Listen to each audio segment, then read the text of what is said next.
brought to you by BunnySlippers.com. Check out their brand new Dino sound slippers. Slippers make a roaring sound every 3 steps, made with green scaly fabric, soft plush uppers, foam footbeds, non-slip grips on soles, and 3 white claws on each foot. One size fits most up to women's 10.5, men's 9. Footbed measures 10.5. Black Clock Audio Tales is a daily podcast that reads you a story, either a chapter of a novel or a whole short story. Join us in our exploration of old ghost stories, supernatural fiction, horror tales, folk tales, fantasy, gothic horror, weird fiction, and cosmic horror. And don't forget to join us for our monthly show about the Cthulhu Mythos. Look for our podcast near the old wishing well in the blasted heath, wherever you find your podcasts. We suggest Podbean or Apple Podcasts. Find us on the web at pgttcm.com and at Black Clock Audio on Instagram, Twitter, and Facebook, and Black Clock Audio Tales on YouTube. Welcome to Black Clock Audio Tales. Check out our new website over at www.pgttcm.com. Edited by Daniel Spitzer, music by Kevin MacLeod. The Chamber, Oppressive Gloom, Despair. Welcome to Part 1, Folklore of Great Britain. Join us at the end of the month when we talk about the great old ones.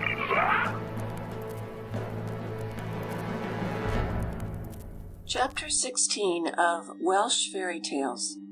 Recording by Betty B. Welsh Fairy Tales by William Elliot Griffiths.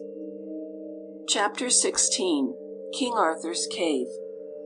In our time, every boy and girl knows about the nuts and blossoms, the twigs and the hedges, the roots and the leaf of the common hazel bush, and everybody has heard of the witch hazel. In old days they made use of the forked branches of the hazel as a divining rod. With this they believed that they could divine or find out the presence of treasures of gold and silver, deep down in the earth and hidden from human eyes.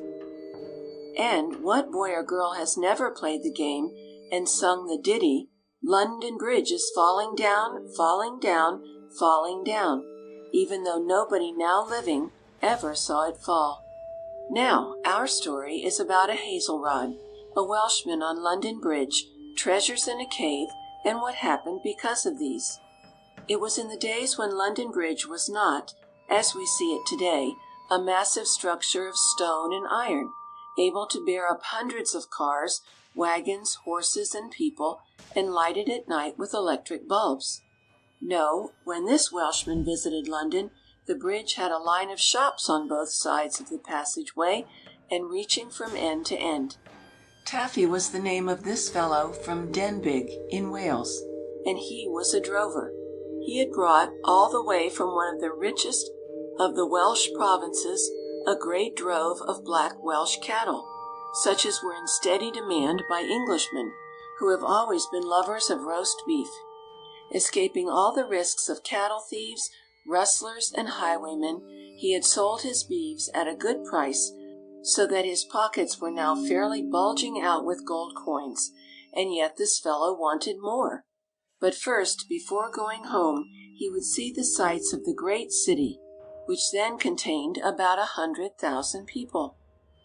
While he was handling some things in his shop to decide what he should take home to his wife, his 3 daughters, and his 2 little boys, he noticed a man looking intently, not at him, but at his stick. After a while the stranger came up to him and asked him where he came from. Now Taffy was not very refined in his manners, and he thought it none of the fellow's business. He was very surly and made reply in a gruff voice, "I come from my own country." The stranger did not get angry, but in a polite tone made answer, "Don't be offended at my question. Tell me where you cut that hazel stick, and I'll make it to your advantage, if you will take my advice." Even yet, Taffy was gruff and suspicious. "What business is it of yours where I cut my hazel stick?" he answered. "Well, it may matter a good deal to you, if you will tell me, for if you remember the place and can lead me to it, I'll make you a rich man, for near that spot lies a great treasure." Taffy was not much of a thinker, apart from matters concerning cattle, and his brain worked slowly. He was sorely puzzled. Here was a wizard who could make him rich, and he did so love to jingle gold in his pockets. But then he was superstitious.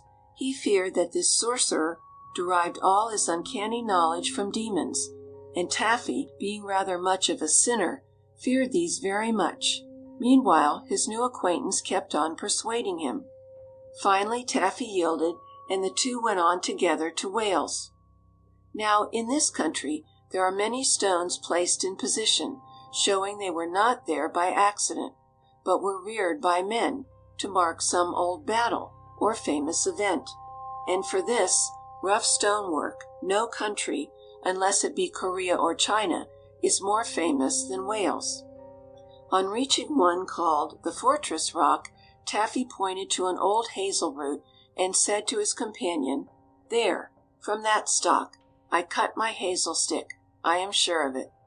The sorcerer looked at Taffy to read his face and to be certain that he was telling the truth. Then he said, "Bring shovels, and we'll both dig." These having been brought, the two began to work until the perspiration stood out in drops on their foreheads. First the sod and rooty stuff, and then down around the gravelly mass below. They plied their digging tools. Taffy was not used to such toil, and his muscles were soon weary. But, urged on by visions of gold, he kept bravely at his task. At last, when ready to drop from fatigue, he heard his companion say, "We've struck it!" A few shovelfuls more laid bare a broad flat stone.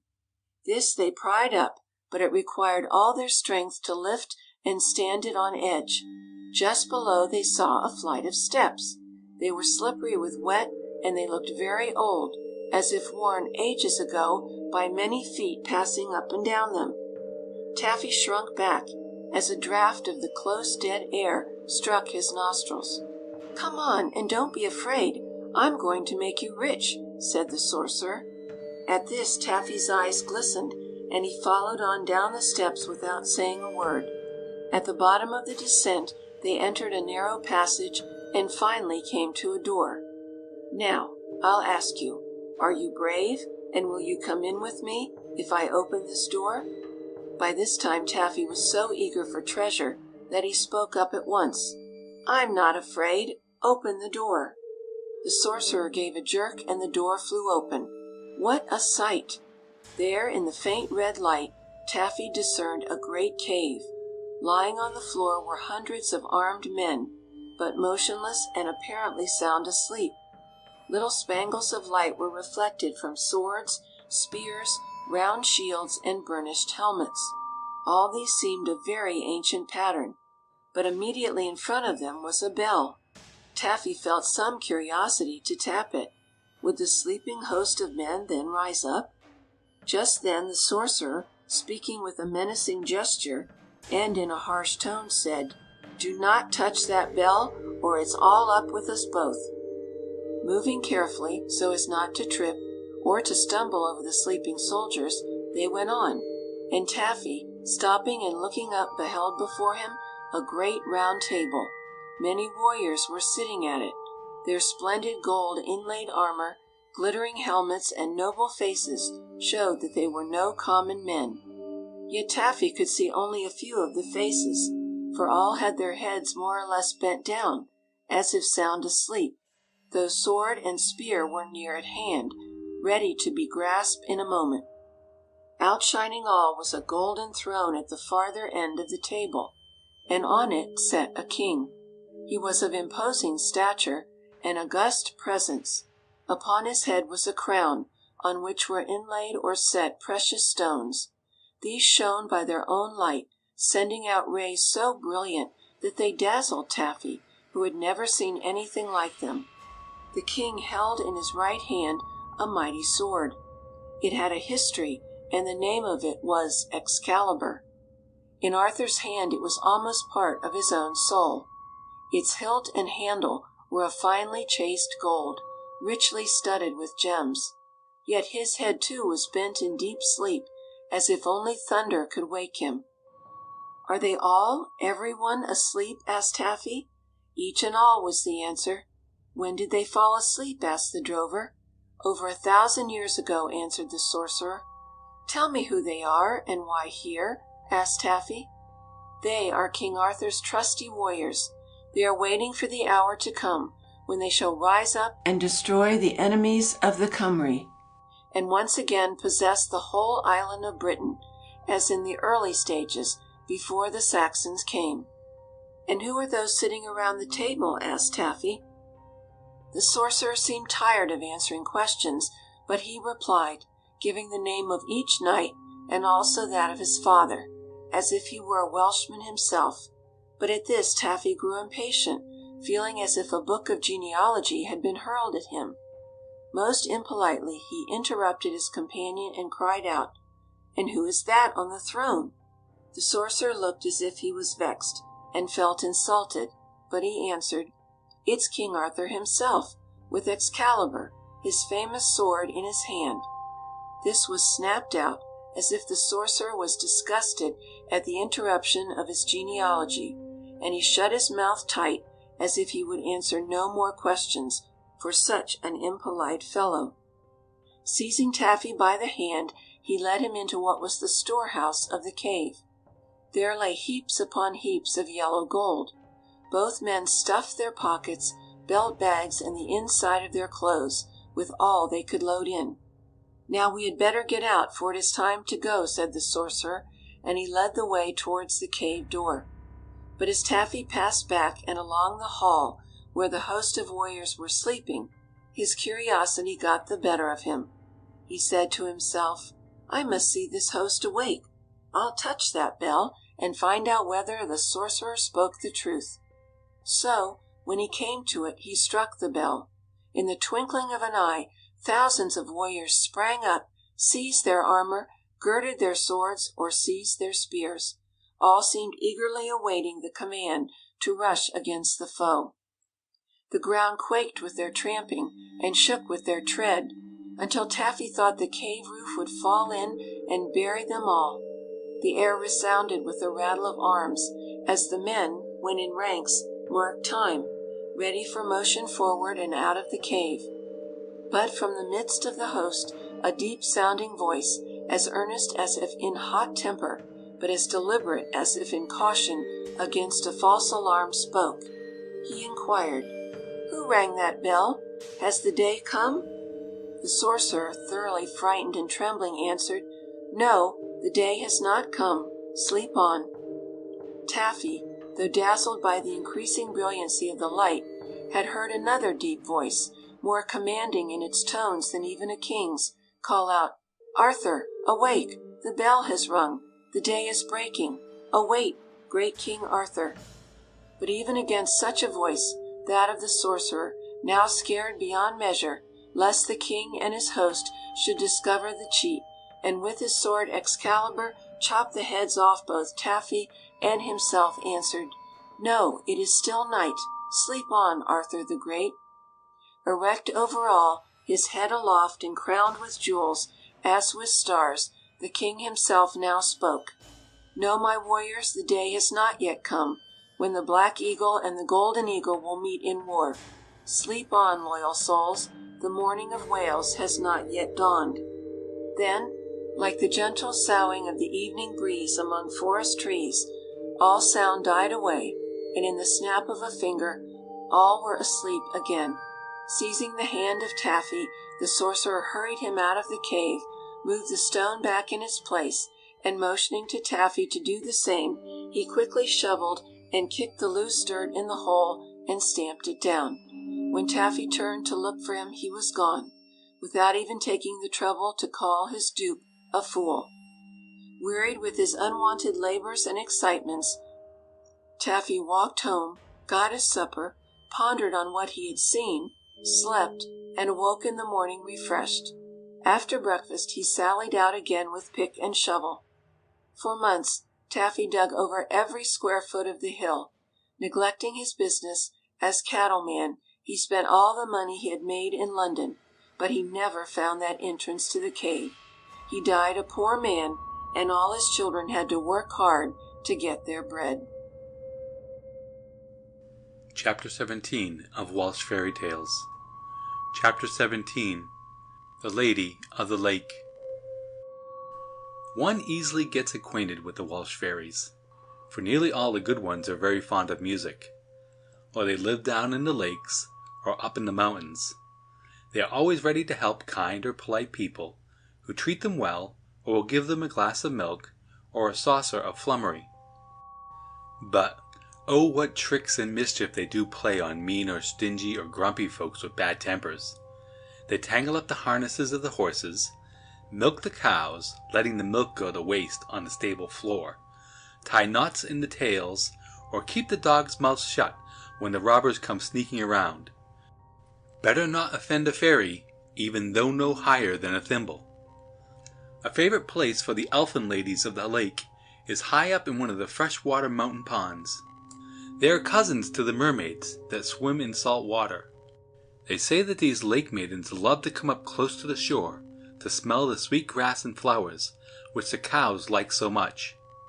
Near one of these lakes dwelt a widow with only one son named Gwyn. One day he took his lunch of barley bread and cheese, and he went out, as usual, to tend the cows. Soon he saw rising out of the water, to dress her long and luxuriant hair, the most beautiful lady he had ever seen. In her hair she held a golden comb, and was using the bright lake surface as a mirror. At once Gwyn fell in love with her, and, like an unselfish lad, held out his refreshments, barley, bread, and cheese, all he had, bidding her to come and take. But though the lady glided towards him, while he still held out his hand, she shook her head, saying, "O thou of the hard-baked bread, it is not easy to catch me." Sorry enough to miss such a prize, he hurried home to tell his mother. She, wondering also whether fairies have teeth to chew, told him to take soft dough next time. Then, perhaps, the strange lady would come again. Not much sleep did the boy get that night, and before the sun was up, he was down by the lakeside, holding out his dough. There, hour after hour, neglecting the cows, he looked eagerly over the water, but nothing appeared except ripples started by the breeze. Again and again he gazed in hope, only to be disappointed. Meanwhile, he thought out a pretty speech to make to her, but he kept his dough and went hungry. It was late in the afternoon, when the trees on the hills were casting long shadows westward, that he gave up watching, for he supposed she would come no more. But just as he started to go back to his mother's cabin, he turned his head, and there was the same lady, looking more beautiful than ever. In a moment he forgot every word he meant to say to her. His tongue seemed to leave him, and he only held out his hand with the dough in it. But the lake lady, shaking her head, only laughed and said, "Thou of the soft bread, I will not have thee." Though she dived under the water and left him sad and lonely, she smiled so sweetly as she vanished that, though again disappointed, he thought she would come again and she might yet accept his gift. His mother told him to try her with bread half-baked, that is, midway between hard crust and soft dough. So having packed his lunch, and much excited, though this time with bright hopes, Gwyn went to bed, though not to sleep. At dawn he was up again and out by the lake side, with his half-baked bread in hand. It was a day of rain and shine, of sunburst and cloud, but no lady appeared. The long hours of watching and waiting sped on until it was nearly dark. When just about to turn homeward to ease his mother's anxiety, what should he see but some cows walking on the surface of the water? In a few minutes the lady herself, lovelier than ever, rose up and moved towards the shore. Gwyn rushed out to meet her. With beseeching looks, and holding the half-baked bread in his hand, this time she graciously took the gift, placed her other hand in his, and he led her to the shore. Standing with her on land, he could not speak for many seconds. He noticed that she had sandals on her feet, and the one on her right foot was tied in a way rather unusual. Under her winsome smile, at last he regained the use of his tongue. Then he burst out, "Lady, I love you, more than all the world beside.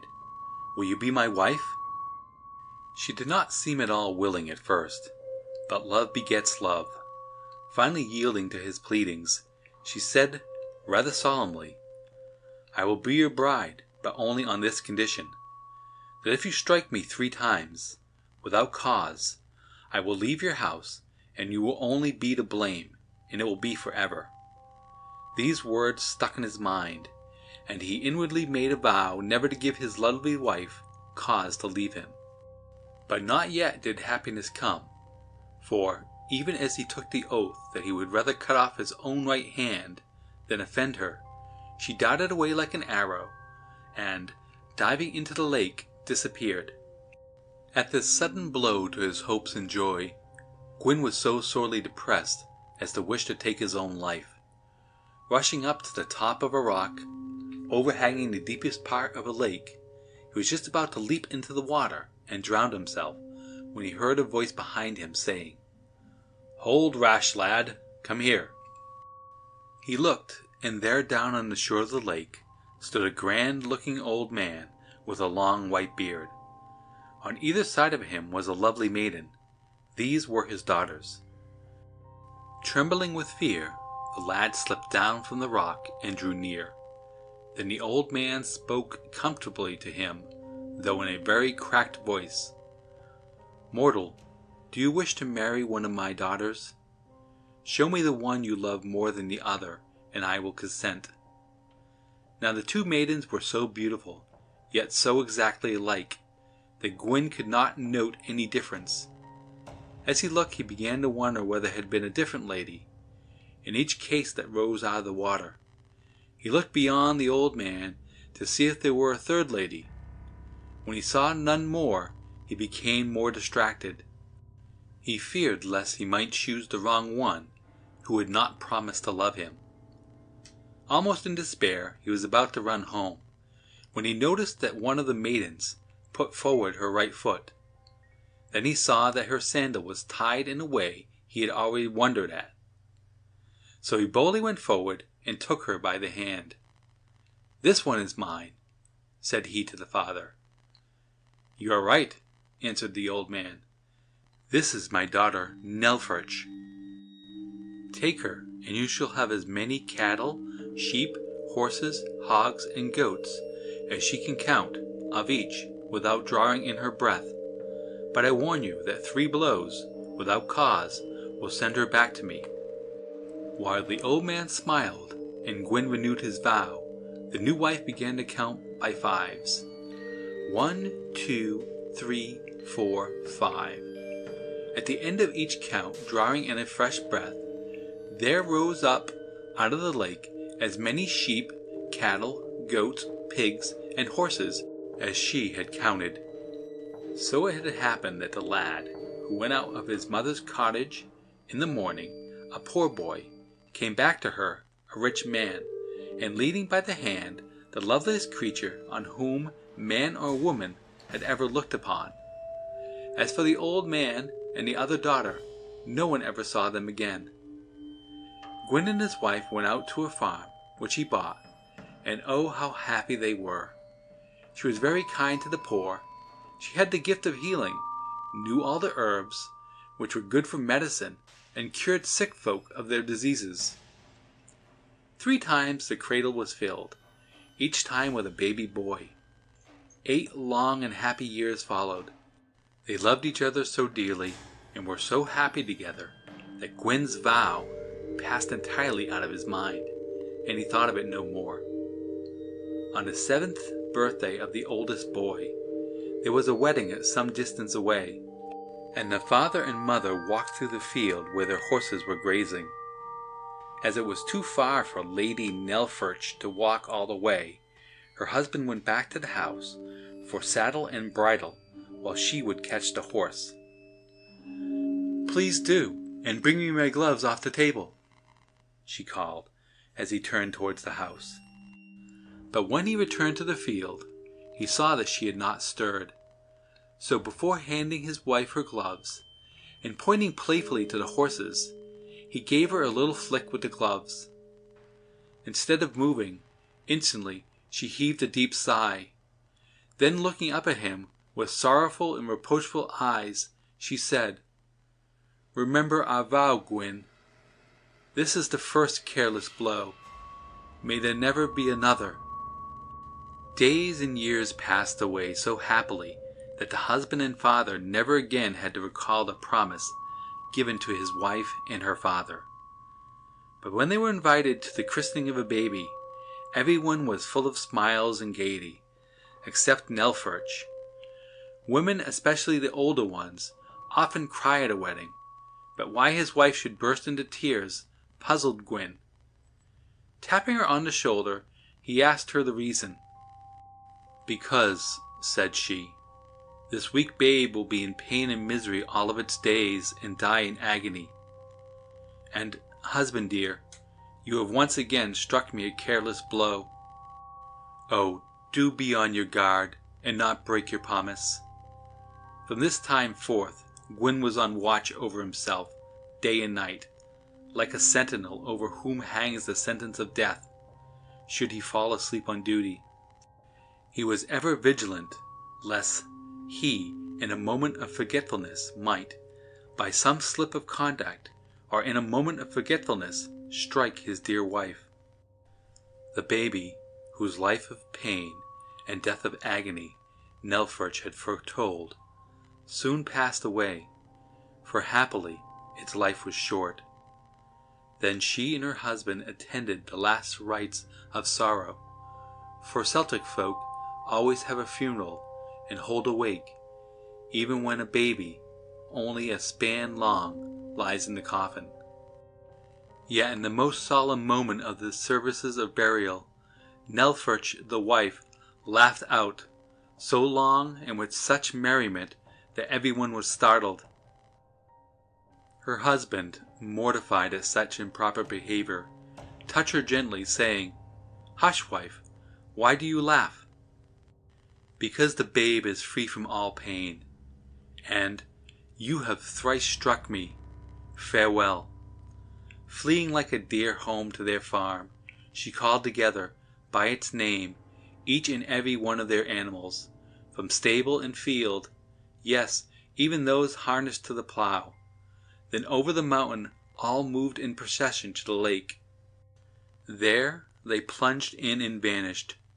No trace of them was left, except that made by the oxen drawing the plough, and which mark on the ground men still point at.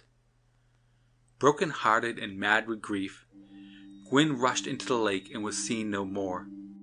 The three sons, grieving over their drowned father, spent there many days wandering along the lakeside, hoping once more to see one or both of their dear parents. Their love was rewarded. They never saw their father again, but one day their mother, Nelfurch, suddenly appeared out of the water. Telling her children that her mission on earth was to relieve pain and misery, she took them to a point in the lake where many plants grew that were useful in medicine. There she often came and taught them the virtues of the roots, leaves, juices, and the various virtues of the herbs, and how to nurse the sick and heal those who had diseases. All three of Nelfurch's sons became physicians of fame and power. Their descendants, during many centuries, were renowned for their skill in easing pain and saving life. To this day, Physician's Point is shown to visitors as a famous spot, and in tradition is almost holy.